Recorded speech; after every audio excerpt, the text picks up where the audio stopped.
प्यारे बच्चों, जैसा कि आपको पता है हम अपना पहला पाठ कर रहे थे। हमने उसके अभ्यास प्रश्न कर लिया है। हमारा पहला पाठ है भाषा, व्याकरण और लिपि। हमने आपको भाषा के बारे में, भारत में बोले जाने वाली विभिन्न भाषाओं के बारे में, भारत की राष्ट्रभाषा और मातृभाषा के बारे में आपको बताया। इसके अलावा हमने व्याकरण के बारे में बताया और लिपि के बारे में। तो हमने कल 2 अभ्यास प्रश्न किए थे। पहला था कि सही और गलत, आपको सही वाक्यों के आगे सही का निशान लगाना था और गलत के आगे गलत का निशान लगाना था। तो एक बार फिर से आपको बता देते हैं।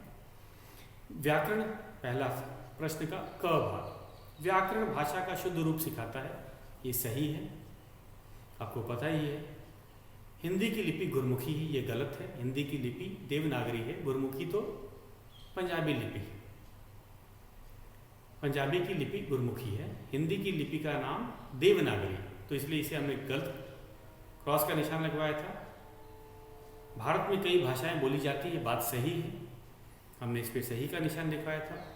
भाषण देना मौखिक भाषा का उदाहरण है, ये एकदम सही है।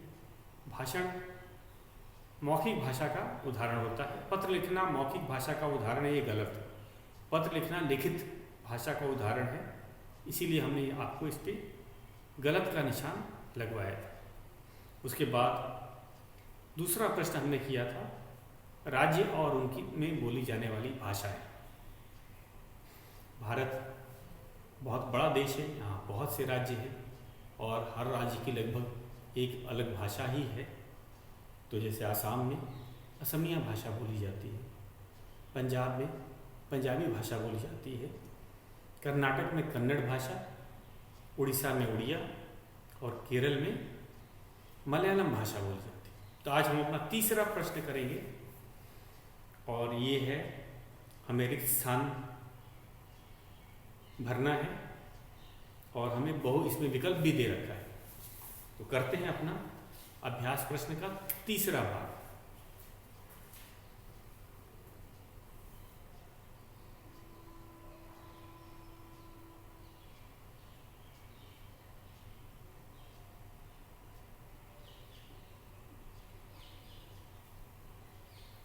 तीसरा भाग,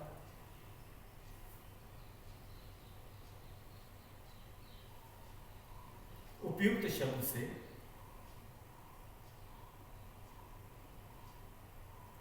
उपयुक्त शब्द से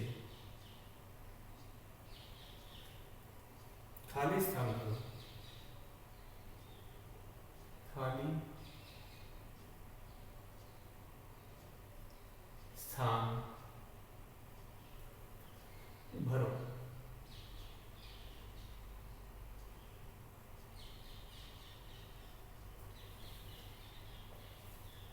क्या है पहला, हिंदी हमारी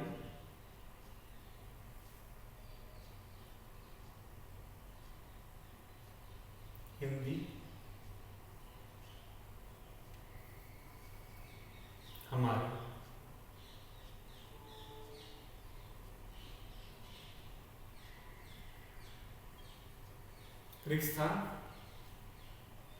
है। हमें कौन कौन से विकल्प दिए गए?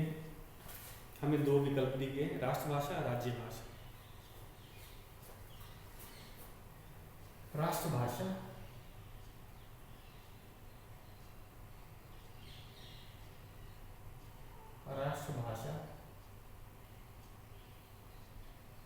और राज्य भाषा।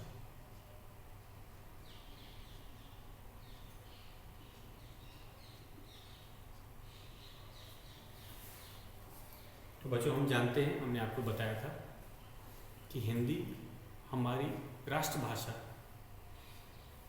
हिंदी को राष्ट्रभाषा का दर्जा दिया गया है, क्योंकि भारत की एक बहुत बड़ी आबादी, या हम कहें न केवल आबादी, बहुत बड़े भूभाग पर हिंदी बोली और समझी जाती है। तो इसीलिए भारत की राष्ट्रभाषा हिंदी है। तो हिंदी हमारी राष्ट्रभाषा है, न कि राज्य भाषा। तो सही विकल्प हमारा है राष्ट्रभाषा, और हम इसे रिक्त स्थान में भी यही लिखेंगे, राष्ट्रभाषा।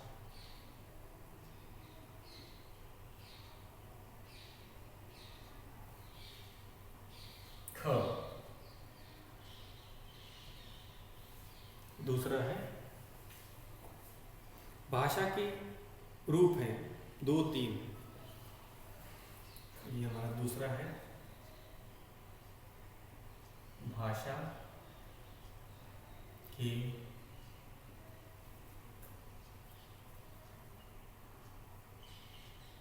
रूप हैं, रूप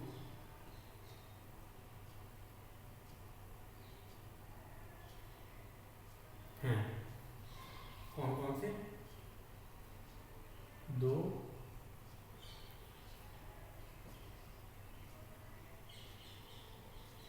3। भाषा के कितने रूप हैं? 2 या 3। तो मैंने आपको बताया था, जब हम रूप की बात करते हैं तो मुख्य रूप 2 ही हैं। भाषा के 2 ही मुख्य रूप हैं, मौखिक भाषा और दूसरा है लिखित भाषा। मौखिक भाषा को जो हम मुंह से बोल करके अपने विचार दूसरों तक पहुंचाते हैं, उसे मौखिक भाषा कहा जाता है। लिखित भाषा जिसमें हम लिख करके अपने विचार दूसरों तक पहुंचाते हैं, वह लिखित भाषा कहलाती है।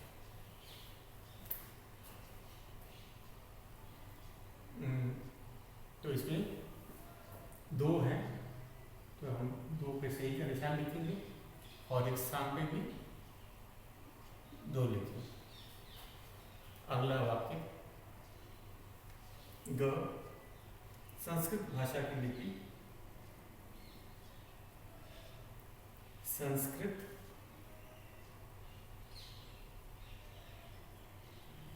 भाषा की लिपि,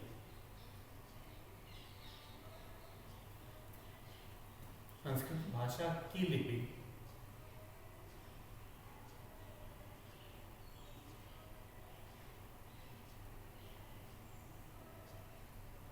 है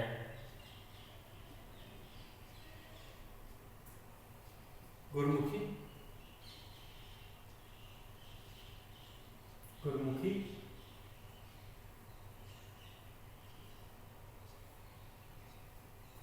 देवनागरी, देवनागरी।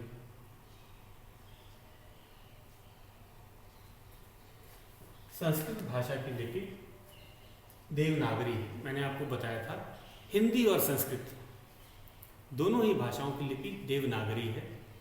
गुरमुखी लिपि जो है वो पंजाबी भाषा की लिपि है। तो एक इसमें एक गुरमुखी गलत विकल्प है, सही विकल्प देवनागरी है। संस्कृत और हिंदी दोनों भाषा की लिपि देवनागरी है। तो हम इसे सही का निशान लगाएंगे देवनागरी पे और लिखेंगे यहाँ देवनागरी।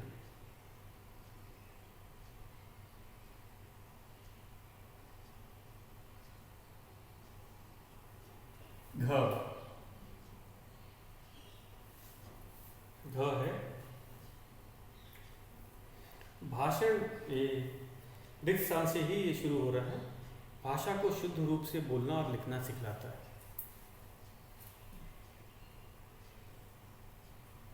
भाषा को शुद्ध रूप से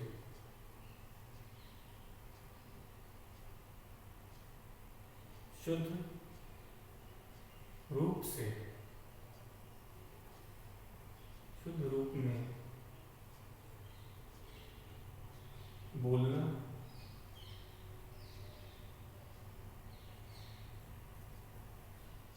व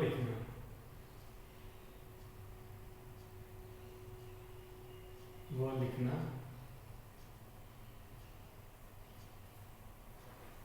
सिखाता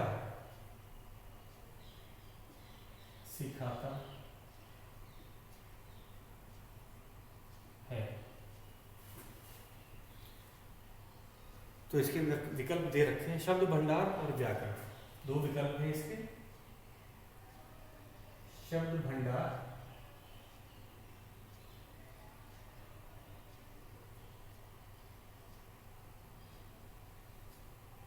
और व्याकरण।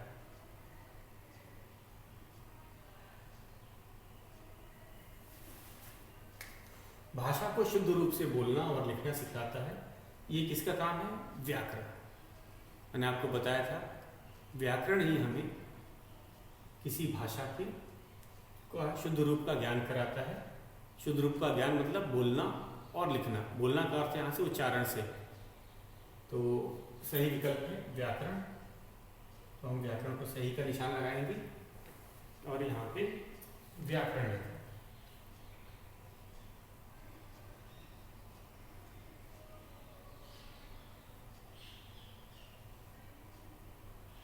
अंगम। अगला है पांचवा, प्रत्येक भाषा रिक्त स्थान ढंग से लिखी जाती है। प्रत्येक भाषा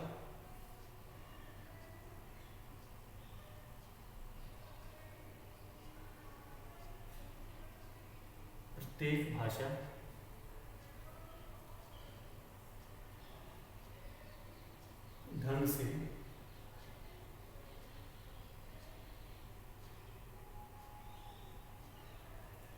लिखी जाती है।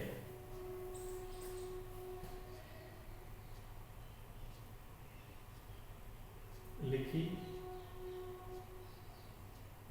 जाती है।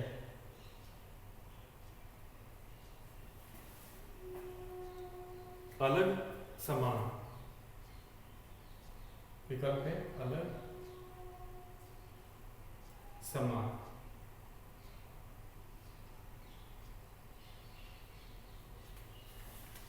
तो यहाँ ढंग जो किसी भाषा के लिखने का ढंग, सब भाषा का लिखने का ढंग एक जैसा नहीं होता, ये तो आपको सबको पता ही है। तो सभी भाषा अलग ढंग से लिखी जाती है और अलग ढंग ही लिपि कहलाता है। तो यहाँ अलग से ही विकल्प है। सब भाषा समान हो नहीं सकती, उनका लिखने का ढंग अलग होता है और लिखने का ढंग ही लिपि कहलाता है। तो यहाँ पे प्रत्येक भाषा अलग ढंग से लिखी जाती है। तो इसे एक बार नोट कर लीजिए, खासकर वे बच्चे जिनके पास अभी हिंदी व्याकरण नहीं है, वे इसे नोट कर लेंगे ताकि जब उनके पास व्याकरण की पुस्तक आएगी तो वे इसे आसानी से कर सकें। ये हमारा तीसरा प्रश्न था पहले पाठ का। अब हम अपने अगले प्रश्न पे चलते हैं। हमारा चौथा प्रश्न है, निम्नलिखित में से शुद्ध शब्द के नीचे रेखा खींचो। तो हमें शुद्ध शब्द की पहचान करनी है और उसके नीचे रेखा खींचनी है। तो विकल्प दे रखे हैं, तो इसको मिटा के अब हम चौथा प्रश्न करें।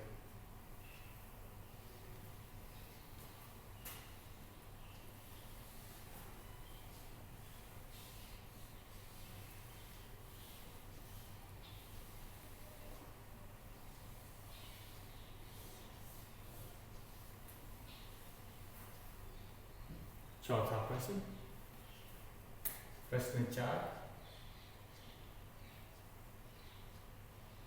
निम्नलिखित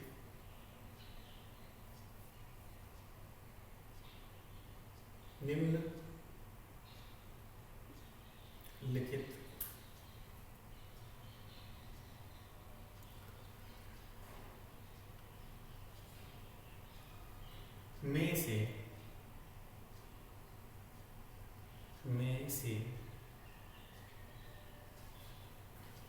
शुद्ध शब्द के नीचे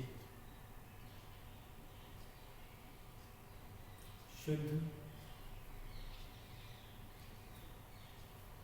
शब्द के नीचे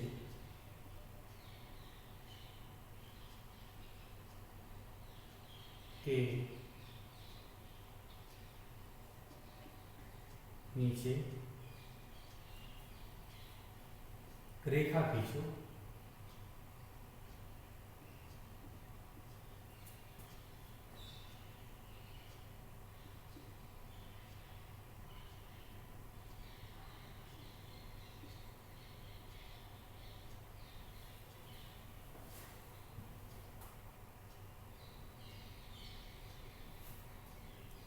तो पहला है, सभी शब्दों को ध्यान से देखना है। चित्रकार,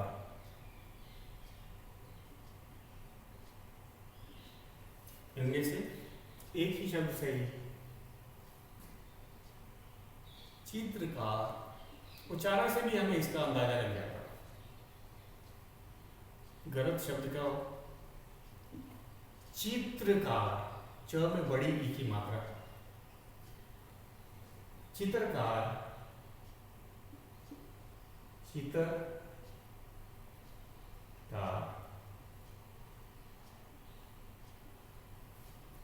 चित्र, चित्रकरा, चित्रकरा।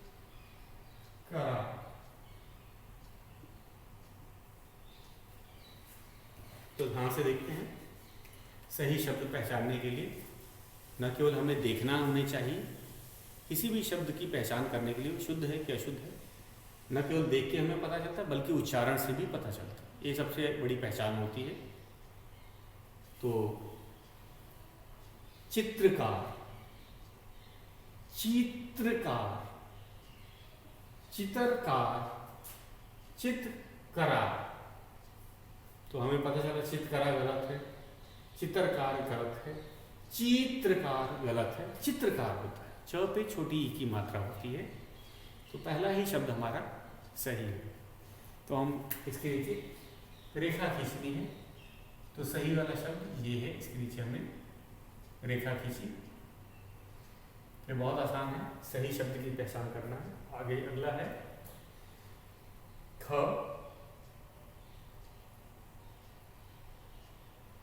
भर, भर्ती।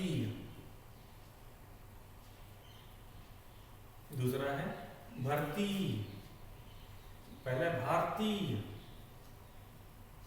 दूसरा है भर्ती।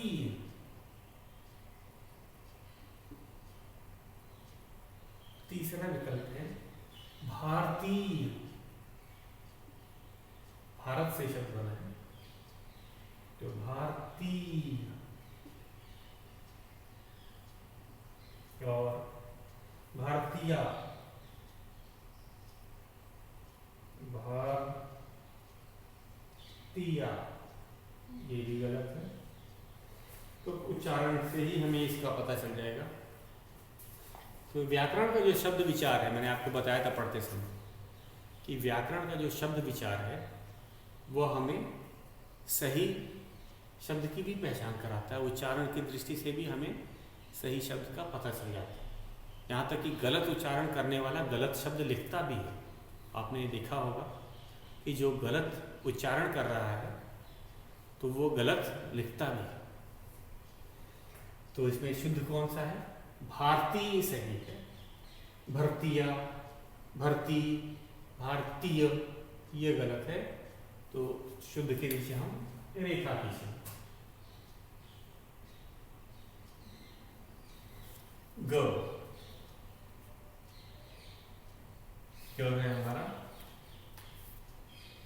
प्राचीन, प्राचीन।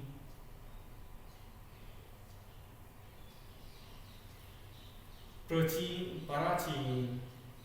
अगला है पराचीन,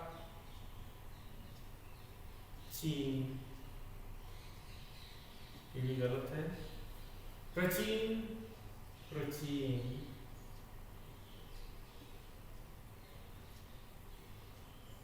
और चौथा है प्राचीन, प्राचीन। तो उच्चारण से हमें पता चलता है कहाँ गलती है और कहाँ सही है। तो प्राचीन ये गलत है, प्राचीन ये भी गलत है, प्राचीन ये भी गलत है, प्राचीन सही। तो सही उच्चारण क्या है? प्राचीन। तो हम इसे लिखते हैं, इसको रेखांकित कर देते हैं। घ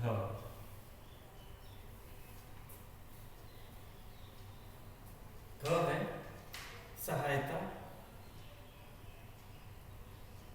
सहायता।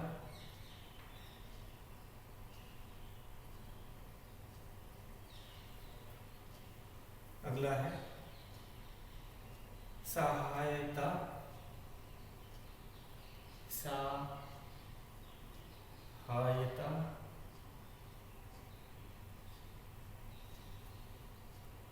सहायता,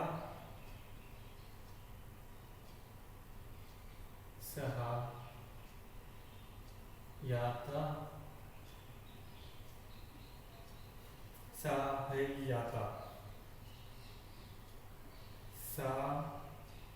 सहायता। तो सहायता शुद्ध शब्द क्या है? सहायता। तो कौन कौन से गलत हैं? सहायता उच्चारण से ही हमें पता चल जाता है। मैंने आपको बताया गलत उच्चारण से ही आपको पता चल जाएगा शब्द गलत है। सहायता ये गलत है, सहायता ये भी गलत है, सहायता ये भी गलत है, सहायता पहला वाला ही सही। तो सहायता होता है।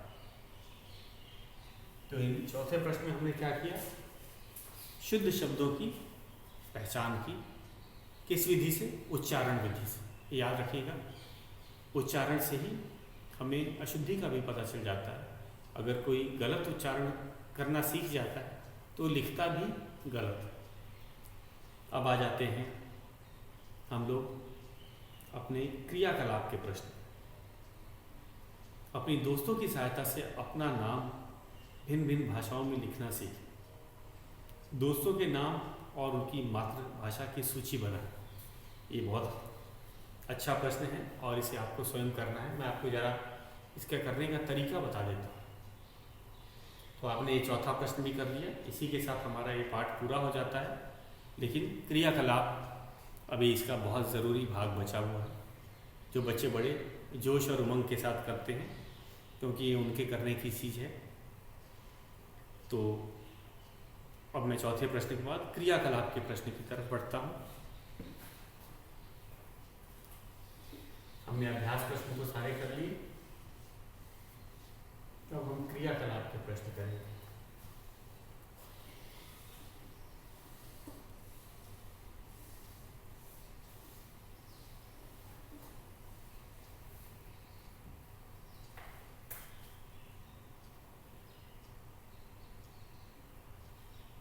क्रियाकलाप।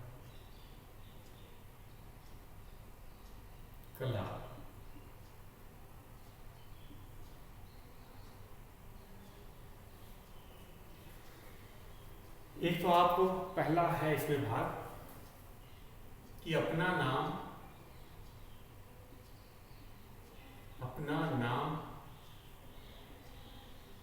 अलग अलग भाषाओं में लिखें। जैसे हिंदी में हो गया, अंग्रेजी में हो गया। आपके दोस्त नेपाली जानते हैं, नेपाली भाषा में कैसे लिखेंगे? पंजाबी जानते हैं, पंजाबी, मराठी, गुजराती, जितनी तरह की भाषा है, संस्कृत, इन सब में तो संस्कृत में तो एक जैसे ही होता है। अपना नाम अलग अलग, अपनी दोस्तों की सहायता, इसमें सहायता किसकी लेनी है? दोस्तों। अपना नाम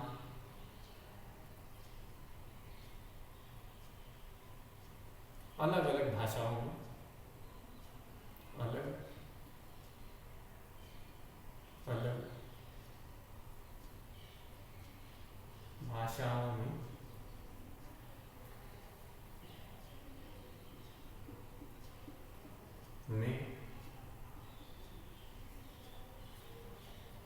अपने दोस्तों की मदद से लिखें। अपने दोस्तों की मदद से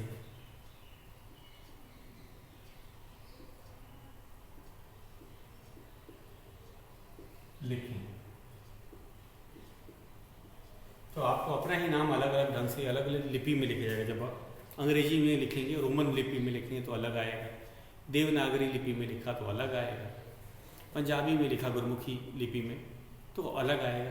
तो आपको अपना नाम अपने दोस्तों की मदद लेनी है, खासकर जो बच्चा नेपाल का है वो आपको नेपाली भाषा में लिख के बताएगा, और जो बच्चा पंजाबी में है, पंजाब से ताल्लुक़ रखता है, आपको पंजाबी भाषा में लिखते हैं। तो आप अपना नाम अलग अलग भाषा में लिखेंगे। जैसे कि आपका नाम है जैसे रवि, ये है देवनागरी लिपि में लिखा है आपने, अलग भाषा क्या है? हिंदी।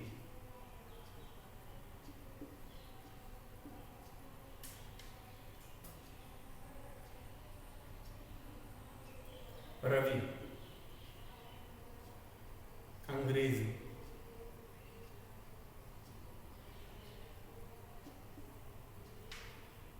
उसी तरह ये आपका काम है नेपाली, गुजराती,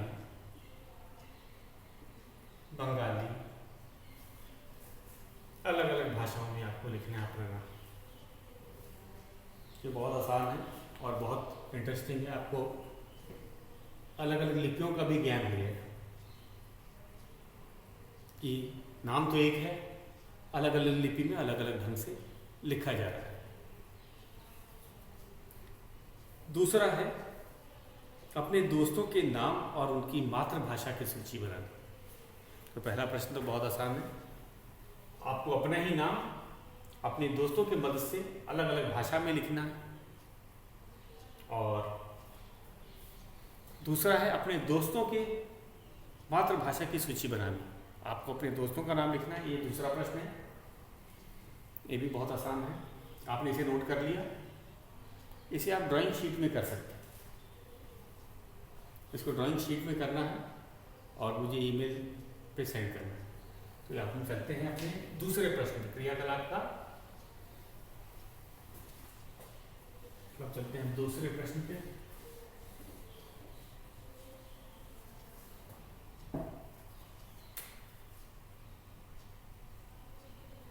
हमारा दूसरा है अपने दोस्तों के नाम, अपने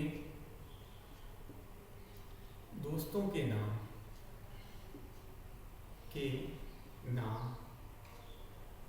तथा उनकी मातृभाषा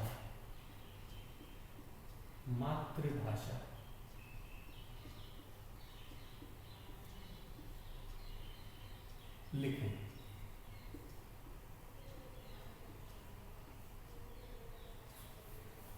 तो मातृभाषा बोला है, कोई बोली नहीं लिख के आ जाएगा कि भोजपुरी मैंने लिखा। ये भाषाओं की हम बात कर रहे हैं, बोलियों की नहीं। तो जैसे एक उदाहरण ले लिए, जैसे आपके मित्र हैं, पहला मित्र है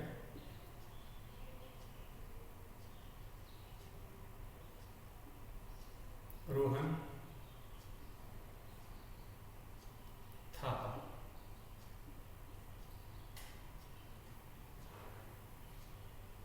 तो यहाँ पे मित्र दो सूची बना लेना है, मित्र की और उनकी मातृभाषा की।